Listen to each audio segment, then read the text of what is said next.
Un gusto saludarles de parte de MUSADE, Mujeres Unidas en Salud y Desarrollo. Nos encontramos realizando por tercer año consecutivo la campaña Cambie el rollo y póngase la camiseta por los derechos de las mujeres, que este año en particular por el contexto del COVID-19 sufrió un ajuste y reestructuración. Ahora, todas las actividades propuestas son de manera virtual. Como parte de la diversa programación, se encuentra una serie de podcasts conmemorativos, los cuales, basados en fechas internacionales de conmemoración, pretenden visibilizar y hacernos reflexionar sobre diversas situaciones. Como parte de la conmemoración del 10 de octubre, Día Mundial de la Salud Mental, estamos lanzando el cuarto podcast y para ello nos acompaña Esmeralda Fonseca, psicóloga voluntaria de la asociación. Hola Esmeralda, mucho gusto que nos acompañes en este espacio. Tal vez para iniciar con este podcast, si usted nos menciona un poco sobre la salud mental como un asunto de salud pública y como un derecho humano. La salud mental siempre la conmemoramos o la celebramos en octubre, ¿verdad? Y tenemos que verlo como un momento en que nuestras vidas cotidianas se han visto ahorita alteradas un poco por lo de la pandemia. Pero la salud mental tenemos que tener en cuenta que se define, según la Organización Mundial de la Salud, como un estado de bienestar en el cual el individuo es consciente de sus propias capacidades. Y esto trata de tener un ambiente saludable en cuanto a su aspecto y salud física y mental.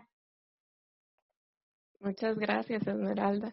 Y esto, digamos, vinculado específicamente al tema de violencia contra las mujeres. ¿Qué nos podría usted mencionar sobre la salud mental y cómo se vincula con lo de la violencia contra las mujeres? Bueno, eh, es importante tener en cuenta que es un reto a nivel de país y a nivel también internacional porque la salud mental de las mujeres se ve muchas veces afectada por una problemática social que existe, que es la violencia intrafamiliar.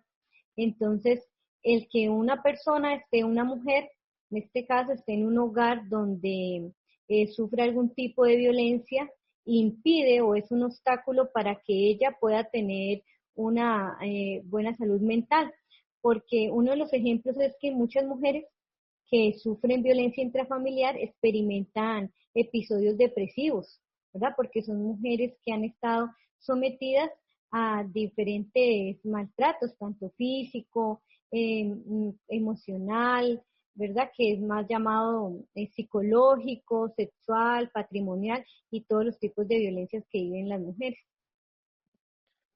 Claro, Esmeralda, y digamos, viéndolo desde este punto que nos comentas, tal vez hablar un poquito de la relación de la salud mental y la salud integral como desde el plano más holístico. Es importante tener en cuenta que la salud mental implica tanto la salud física, ¿verdad? Que van conectadas la una con la otra y que también tiene que ver como un derecho fundamental de los seres humanos. Entonces, es importante tener en cuenta que para nosotros llegar a tener salud mental, muchas áreas de nuestra vida tienen que estar satisfechas y una de esas es no sufrir ningún tipo de violencia. Entonces, por eso es que se da también mucho la prevención primaria de la violencia, que es tan necesitada y todavía en Costa Rica es algo de lo que estamos pendientes, porque en realidad no es algo que se ha promocionado mucho y no se le ha tomado el interés real. Por eso es que desde Costa Rica se impulsa actualmente una política nacional para la atención y la prevención de la violencia contra las mujeres. Esta política va desde el año 2017 al 2032, basada con enfoque de derechos humanos, ¿verdad? Enfoque de género, y que también lo que busca o tiene como objetivo es que las mujeres podamos ejercer nuestros derechos y el ejercer los derechos como mujeres y como seres humanos nos va a ayudar a poder tener una salud mental adecuada. Y digamos, en ese sentido, antes nos comentabas un poquito tal vez sobre el impacto que ha tenido toda la situación de la pandemia por el COVID-19, pues tanto a nivel nacional como internacional, ¿verdad? Y cómo esto tal vez afecta en la salud mental, particularmente en el caso de las mujeres, ¿verdad? El cambio como en los estilos de vida, en los roles, todo el distanciamiento físico y social. Tal vez si nos comentas un poco específicamente, tal vez sobre ese impacto que puede generar toda esta situación en la salud mental y particularmente de las mujeres. Claro que sí. Bueno, en este aspecto es importante tener en cuenta que la situación que se está viviendo mundialmente, donde hay un distanciamiento y aislamiento social, son medidas que, verdad, que se han tomado para poder protegernos, pero en realidad la mujer lo evidencia como una amenaza. ¿Por qué? Porque la violencia intrafamiliar se da dentro de los hogares, el lugar donde la mujer habita, con los seres que más tiene cercanos, con sus familiares. Entonces, aquí se ve afectada la salud mental de ella, uno, por la recarga en las labores domésticas, que es algo que ha existido siempre, ¿verdad? Donde las mujeres hemos sido minimizadas y hemos sido relegadas solamente a, a estar en el ámbito privado, que es nuestros hogares, donde no se valora las tareas que la mujer hace dentro del hogar. Y ahora muchas mujeres nos han comentado que también al haber este distanciamiento, los hijos están en el hogar más tiempo, porque antes de pronto ellos asistían a clases, a una escuela, a un colegio, y actualmente no. Entonces ellas dicen que tienen que estar como pendientes con todo lo que tiene que ver las clases de los hijos, estar con el aseo de la casa. En algunas ocasiones las mujeres dicen que se ha incrementado la violencia, ¿verdad? ¿Por qué? Porque en muchas familias también uno de los factores de riesgo, porque tenemos que ver que nada justifica la violencia, ¿verdad? Eso sí tenemos que dejarlo claro. Pero existen factores de riesgo y factores protectores. Y uno de los factores de riesgo es, por ejemplo, la pobreza y la exclusión social. Entonces, cuando una familia vive estas situaciones donde hay pobreza, entonces genera también mucha dependencia económica. Y aquí es donde los hombres ejercen ese poder que es malo para las mujeres y donde ellas son sometidas y sufren todos los tipos de violencia que les mencioné anteriormente. Entonces ahorita sí hay un reto porque a nivel país es como solamente las recomendaciones, ¿verdad? Que da el Ministerio de Salud de no salir, de protegernos, pero de pronto se ha dejado de lado qué están viviendo las mujeres dentro de su hogar. Entonces, una mujer que tiene carencias, estas carencias tanto económicas y que sufre estos tipos de violencia, entonces inclusive ellas no identifican qué es estar bien, porque siempre han vivido de esta manera y este año ha sido un reto para ellas porque ellas inclusive lo dicen, es como sobrevivir este año, ¿verdad? Es como algo así debemos tener en cuenta los retos que tienen las mujeres cada día. Claro, Esmeralda. Muchas gracias. Y digamos, a partir de toda su experiencia en el trabajo con mujeres sobrevivientes de violencia, tal vez usted nos menciona ahora como los retos y desafíos actuales por toda la situación de la pandemia, pero a lo largo como de su trayectoria, de su experiencia, usualmente cuáles son los retos y los desafíos en el acceso, tal vez en los casos de violencia, en el acceso a los servicios de salud mental que tienen las mujeres, en este caso sobrevivientes de violencia. Ujú.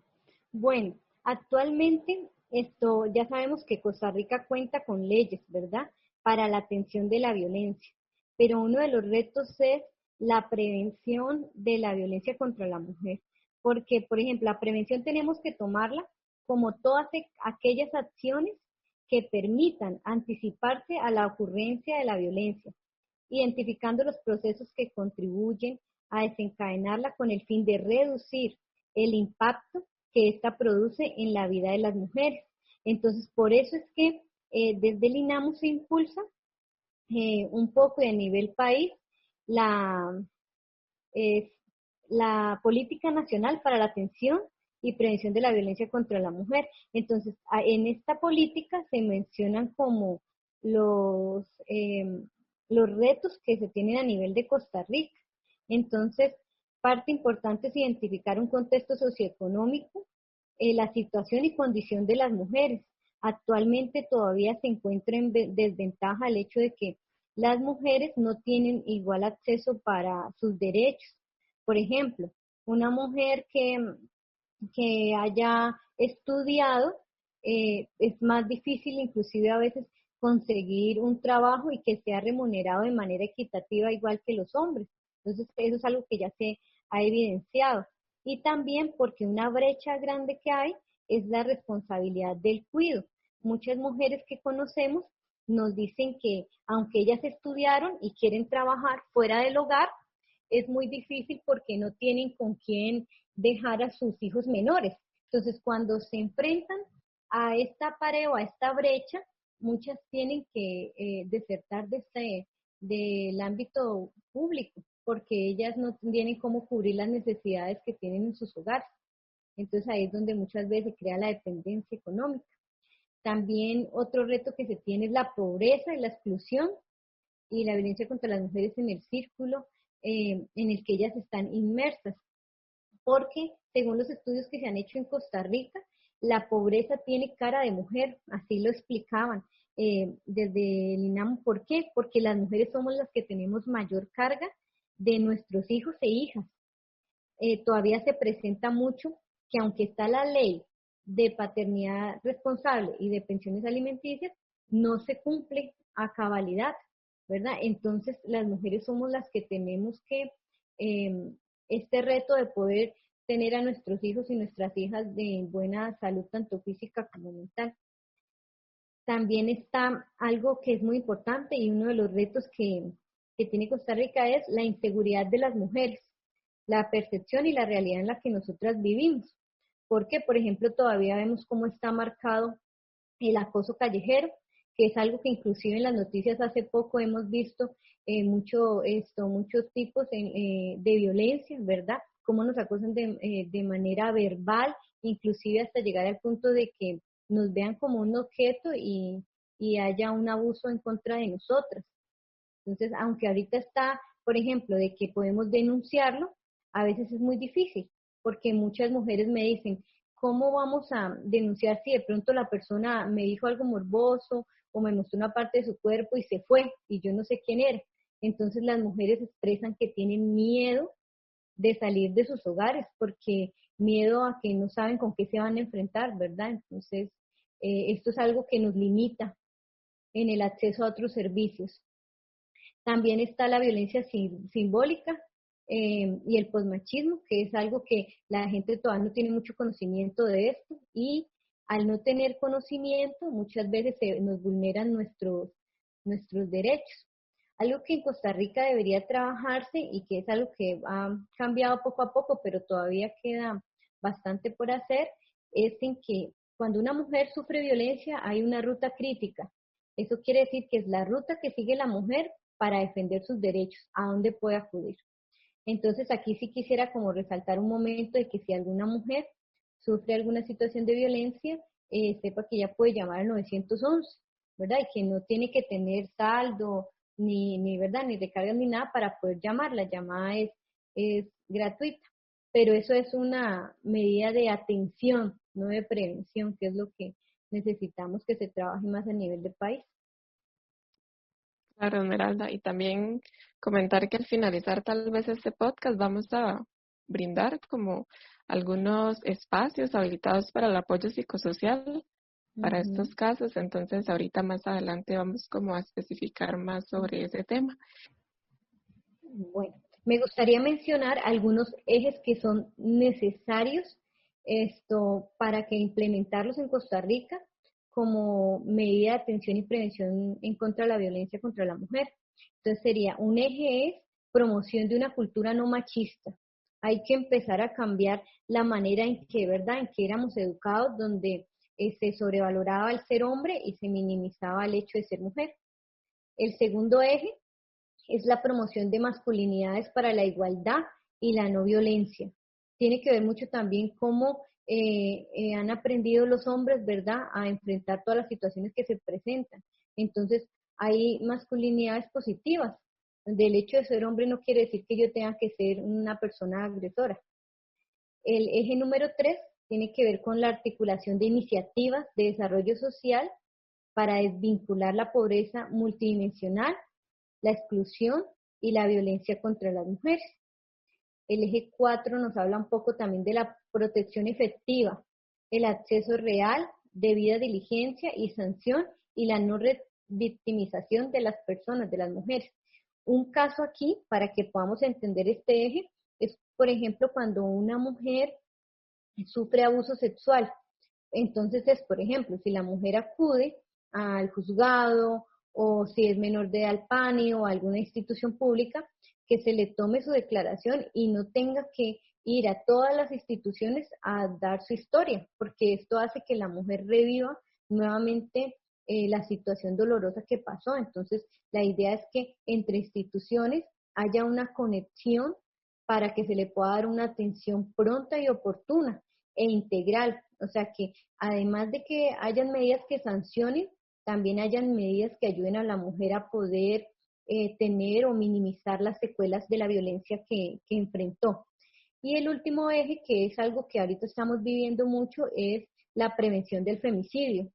Los femicidios se han dado a lo largo de la historia, ¿verdad? Y es cuando se le da muerte a una mujer en manos de un hombre. Entonces, la idea es que Costa Rica trabaje en la prevención del femicidio porque ya hemos visto en las noticias actuales cómo corren riesgo las mujeres y dentro de sus hogares o personas desconocidas,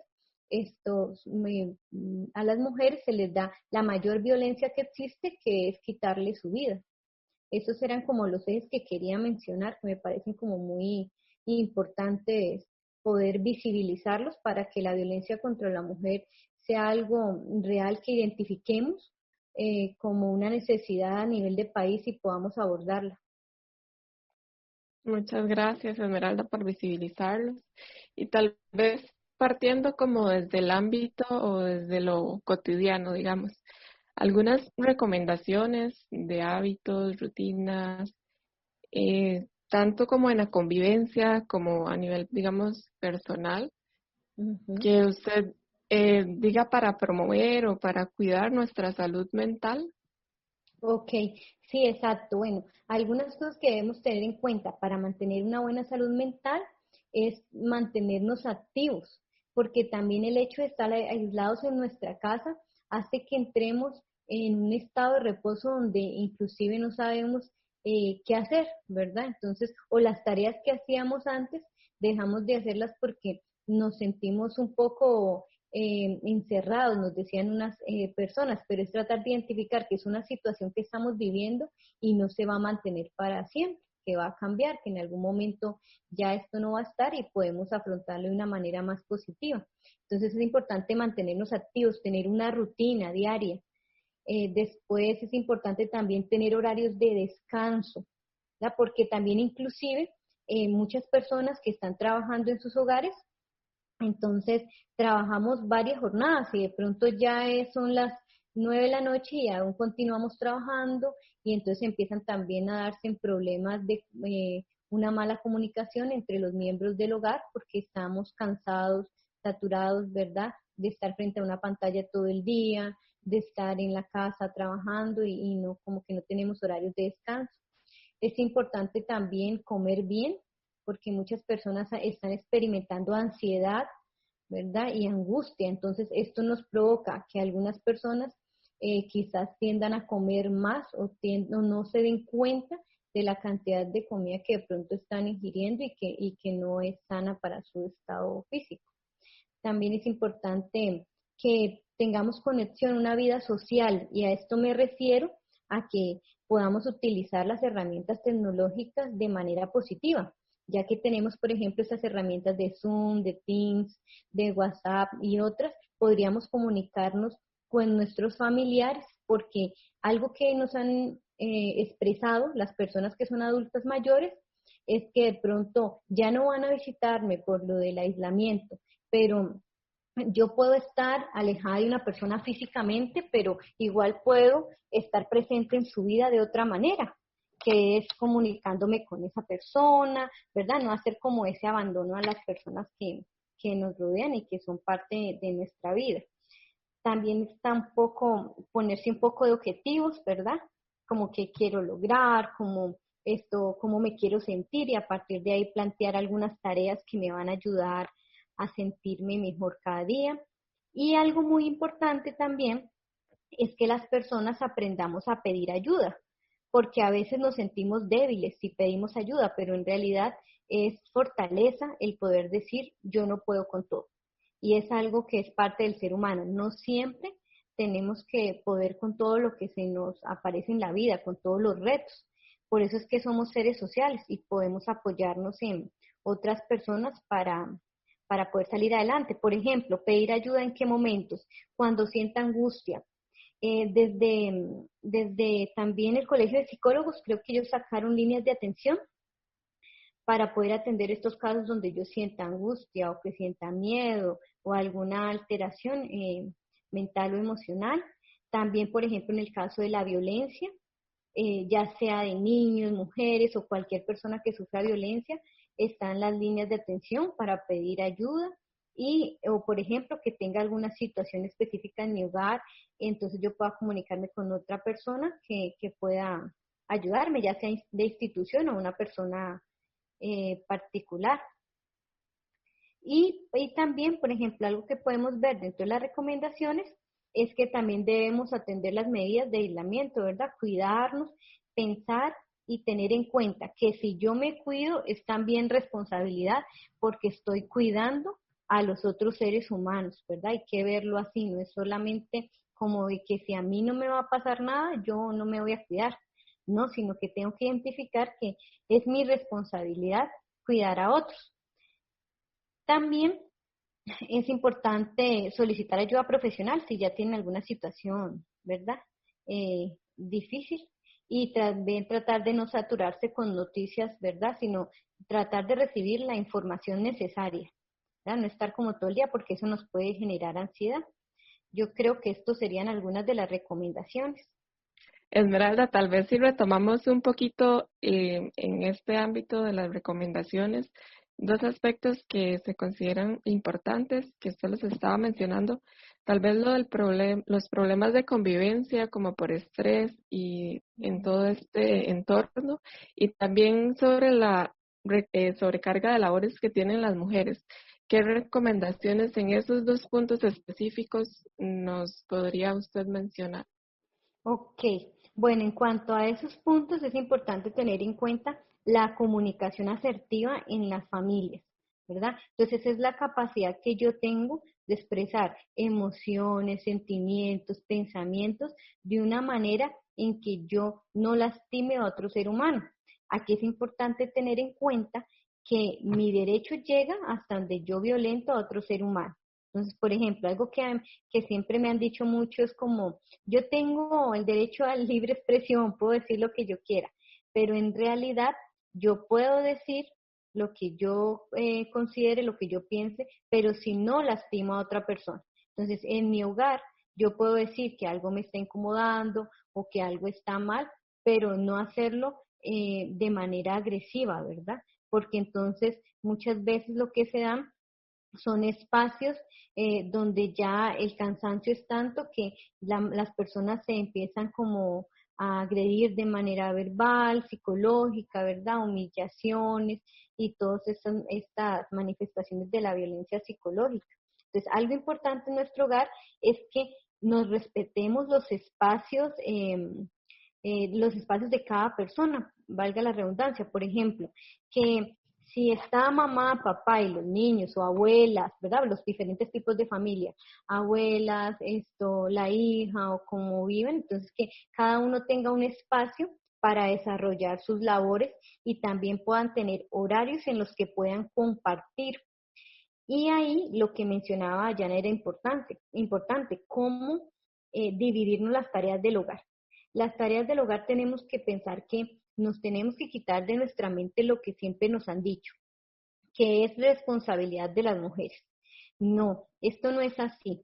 Y si los hijos nos lo preguntan o si alguien lo pregunta, podemos decirlo de una manera muy sencilla. Las labores del hogar son responsabilidad de las personas que viven ahí, de las personas que utilizan las cosas que están en el hogar, de las personas que comen en ese hogar, que duermen en ese hogar. Entonces, si lo entendemos desde esa perspectiva de que es mi responsabilidad si yo vivo ahí, entonces lo vamos a tomar como un aporte de cada persona.